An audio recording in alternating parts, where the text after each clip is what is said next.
Hi, I'm Ron Schuster, your favorite plastic surgeon, and today I'm going to speak about facelift surgery, specifically on patients who have had dramatic weight loss, primarily through the GLP-1 medications and the Ozempic face. It's not specific to Ozempic, but it is specific to patients who are taking any of these GLP-1s and have a dramatic fast weight loss because the skin doesn't have time to shrink down.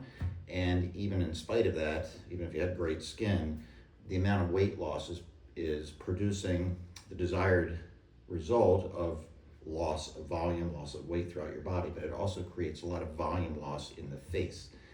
And the ironic thing is, as you get older, it's nice to have fat in the face. It's nice to have volume in the face because it's actually a more youthful look. As you lose more weight, you will look more older in your face.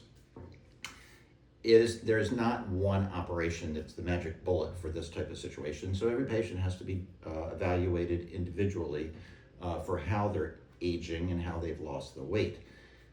There in the past 5 years, 10 years, there's been a big popularity or resurgence, because this is really an old technique of deep plane facelifts. So there's deep plane facelifts, there are SMAS procedures which tighten the support structure of underneath the skin, and any of those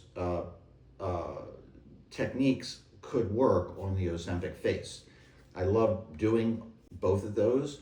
With the Ozempic face, I tend to change it up a little teeny bit because I do a technique that moves the residual fat, which sometimes there's not much of, but it creates a more vertical volume restoration in the cheek. Now, you can also do that with fat grafting, but I prefer to do it with redistribution of the tissues that are underneath the skin. And you can't do that with a deep plane facelift, because the whole idea of a deep plane facelift is that this portion of the face is not separated.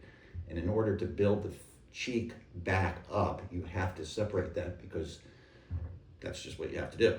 So it's not my technique. I didn't invent it. I'm not trying to market it as that. But the point of this is that with the Ozempic face or dramatic weight loss, with everything else I do, I have to evaluate the individual and their anatomy and how their structures of their face are going to move. So there's not one magic bullet. There are different techniques of facelift surgery.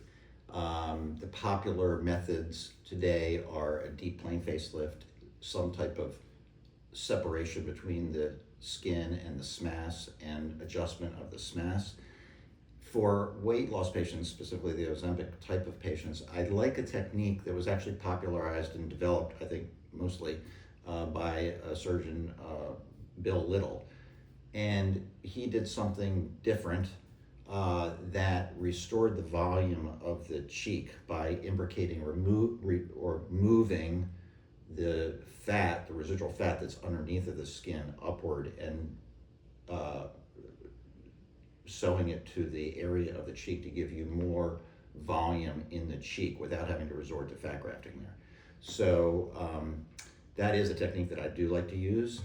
When treating patients with weight loss, I do recommend that they finish their weight loss, because you'd hate to go through facelift surgery and then go on to lose another 30 or 40 pounds, because then you're going to lose the result of your facelift. So I do recommend trying to get to your goal weight, but then I recommend with these medications to get on a lower baseline. I think some people that I see around town have just taken it too far. They sort of don't know when to stop, and they tend to look overly gaunt.